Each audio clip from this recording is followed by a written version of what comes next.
Imagine the day when the Antichrist and Jesus finally meet. Prophetic encounter the Bible has long foretold.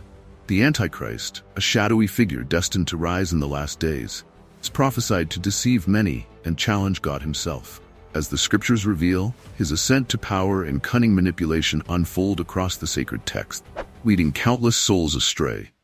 He will rise to a position of global authority, defying all that is considered divine, disrespecting the worship of God, and even daring to set himself up in the temple of God, proclaiming himself as God. This pivotal moment is described in 2 Thessalonians 2, verse 4. He opposes and exalts himself against all that is called God or that is worshipped, so that he sits as God in the temple of God, proclaiming himself to be God. The term Antichrist comes from the Greek antichristos, where anti means against or in place of, and Christos refers to Christ. Thus, the Antichrist symbolizes someone who stands against Christ or acts as a false substitute. This concept is deeply rooted in the Bible, especially in the epistles of John. In 1 John and 2 John, the Apostle John warns us about the end times, proclaiming that it is the last hour and that many antichrists have already appeared. John identifies the Antichrist as the one who denies both the Father and the Son, stating in 1 John 2:22, "Who is the liar but he who denies that Jesus is the Christ? This is the Antichrist, he who denies the Father and the Son." As the narrative unfolds, the Antichrist's rise from a regional leader to a global tyrant culminates in his self-proclamation as a god. This moment is symbolized by the beast emerging from the sea, a metaphor representing the Gentile nations, adorned with 7 heads and 10 horns, as described in Revelation 13. Despite his power, the Antichrist is not invincible. In the midst of the tribulation, he will suffer a mortal wound, yet Satan will miraculously heal him, reinforcing his deception. This lawless man who dares to establish himself in God's temple and proclaim divinity epitomizes the broader concept of an Antichrist, someone who openly challenges and seeks to replace Christ. The Antichrist, presenting himself as benevolent and good, in reality acts in direct opposition to all that is holy. The Bible warns us of such deception, identifying the Antichrist as a cunning impostor in direct conflict with Jesus' teachings. Though the term Antichrist appears only a few times in the Bible, similar figures are referenced throughout, such as the man of sin in 2 Thessalonians, who also opposes God and proclaims himself divine. These descriptions paint a clear picture of a figure who challenges the teachings and essence of Jesus Christ. The long-awaited moment of this epic confrontation is recorded in Revelation 16, where the 7 bowls of God's wrath are poured out upon the Antichrist's empire. These divine judgments, a response to the wickedness that has spread across the world, are necessary for purification. Despite the devastating consequences, many continue to blaspheme against God, refusing to acknowledge his greatness. The irony is striking. Even as God's wrath cleanses the earth, many persist in their rebellion. The encounter begins with a symbolic event, the drying up of the Euphrates River, mentioned in Revelation 16:12. This prepares the way for the kings of the East, motivated by demonic forces, to gather for war. Historically, the Euphrates was seen as a secure barrier against Eastern invasions, but its drying up symbolizes the removal of this protection, allowing large Eastern armies to advance towards the West. These armies, including nations like China, India, and Japan, are destined to face God and his Messiah in a monumental confrontation. As the 6th judgment unfolds, 3 unclean spirits resembling frogs emerge from the mouths of the dragon, Satan, the beast, the Antichrist, and the false prophet. These demonic spirits, performing miraculous signs, gather the kings of the earth for the great war, leading to the final day of God the Almighty. The demonic deception serves as a reminder of how evil forces use tricks to confuse and deceive humanity. Revelation 13 identifies the false prophet, the second beast, instrumental in gathering the nations for battle. This conflict is not between nations, but between God and the rebellious forces of the world. Satan's profane trinity, Satan himself, the Antichrist, and the false prophet, mimics the Holy Trinity, but represents deception, hatred, and evil.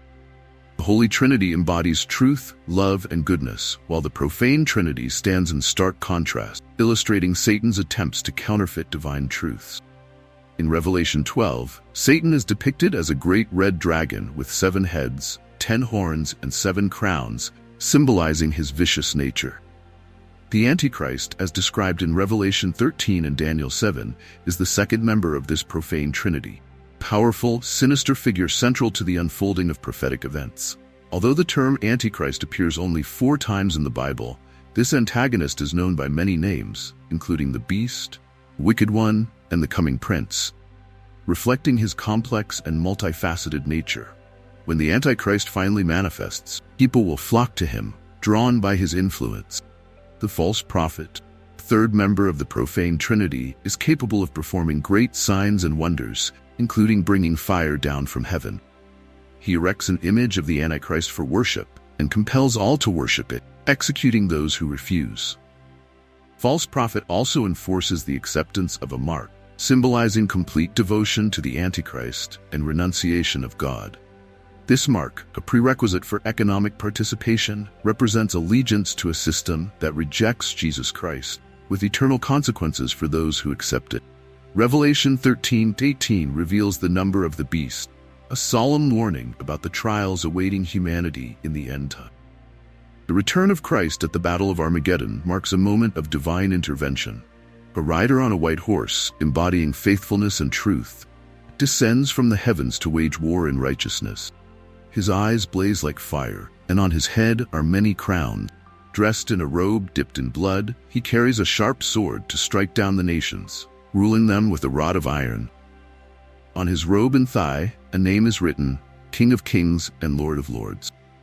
When Jesus returns, his confrontation with the Antichrist will be swift and decisive. The beast and the kings of the earth, along with their armies, will gather to make war against him, but their defeat is certain. Jesus, the victorious king, will cast the beast and the false prophet into the lake of fire, sealing their fate forever. The armies of the Antichrist will be slain by the sword that comes from Jesus' mouth, symbolizing the power of his word. Forces of evil will be vanquished, and the reign of terror will end. This prophetic encounter between the Antichrist and Jesus Christ, as foretold in the Bible, is a tale of ultimate confrontation, divine judgment, and the final victory of good over evil. As believers, we are called to remain vigilant, discerning, and faithful, holding fast to the truth and the hope of Christ's return. In a world on the brink of chaos, the Antichrist's rise and fall serve as a powerful testament to the enduring power of faith and the ultimate victory of God's plan. The enduring lesson of faith and perseverance in the face of evil. The story of the Antichrist's rise and fall, culminating in his ultimate defeat by Jesus Christ, offers more than just a prophetic glimpse into the future. It serves as a powerful allegory and moral lesson for believers and non-believers alike. At its core, this narrative is about the struggle between good and evil, the dangers of deception, and the triumph of faith and righteousness. Through this story, we are reminded of the importance of vigilance, discernment, and unwavering faith in times of darkness and uncertainty. The deceptive power of the Antichrist. The rise of the Antichrist, as described in the Bible, is a cautionary tale about the seductive nature of evil and the ease with which it can ensnare even the most well-intentioned people. The Antichrist is not just a singular figure, but a symbol of all that is opposed to God and goodness.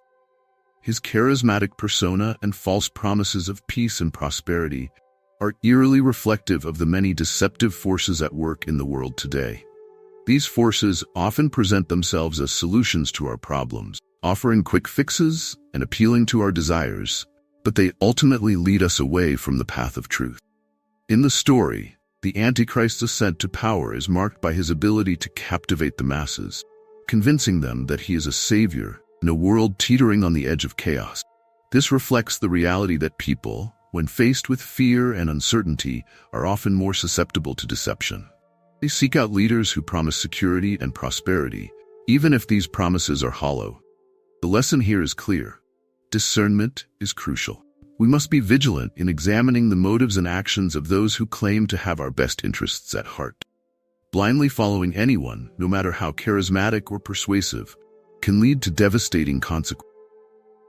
False prophet and the dangers of idolatry. Alongside the Antichrist, the story introduces us to the false prophet, figure who performs great signs and wonders to deceive the people into worshiping the Antichrist. This figure represents the dangers of idolatry and the human tendency to elevate false gods and ideologies above the one true God. False prophets' actions serve as a stark reminder that not everything that appears miraculous or supernatural is from God. The ability to discern between true and false prophets is a recurring theme in the Bible and is emphasized in this story. Idolatry, in this context, is not limited to the worship of physical idols, but extends to anything that takes the place of God in our lives. This could be power, wealth, fame, or even the blind adherence to certain ideologies. The story warns us against placing our trust in anything other than God, as doing so can lead us down a path of destruction. It is a call to remain steadfast in our faith and to be wary of anything that seeks to draw us away from our devotion to God. The triumph of good over evil. Despite the Antichrist's rise to power and the widespread deception that ensues, the story ultimately culminates in the triumph of good over evil. The final battle between Jesus and the Antichrist is swift and decisive, symbolizing the inevitable victory of righteousness over wickedness. This part of the story serves as a powerful reminder that no matter how bleak or hopeless the situation may seem, God's plan will always prevail in the end. This message is particularly relevant in today's world, where it can often feel like evil and injustice are winning. The story reassures us that God is in control and that His justice will ultimately be served. It encourages us to remain hopeful and to trust in God's timing, even when we cannot see the bigger picture. The victory of Jesus over the Antichrist is a testament to the power of faith and the importance of remaining true to our beliefs, even in the face of overwhelming opposition. The importance of faith and perseverance. One of the most enduring lessons from the story of the Antichrist is the importance of faith and perseverance. The believers who resist the Antichrist's deceptions and remain faithful to God are ultimately vindicated and rewarded. Their perseverance in the face of persecution and their unwavering faith in God's promises are what set them apart from those who fall prey to the Antichrist's lies. This lesson is particularly relevant for those who face challenges and trials in their own lives. It serves as a reminder that faith is not just about believing in God when things are going well, but also about trusting in Him during times of difficulty and uncertainty. Perseverance in faith is what enables us to overcome adversity and to remain steadfast in our convictions, even when the world around us seems to be falling apart. The role of prophecy and the call to vigilance. The story of the Antichrist is steeped in prophetic imagery, much of which is drawn from the book of Revelation.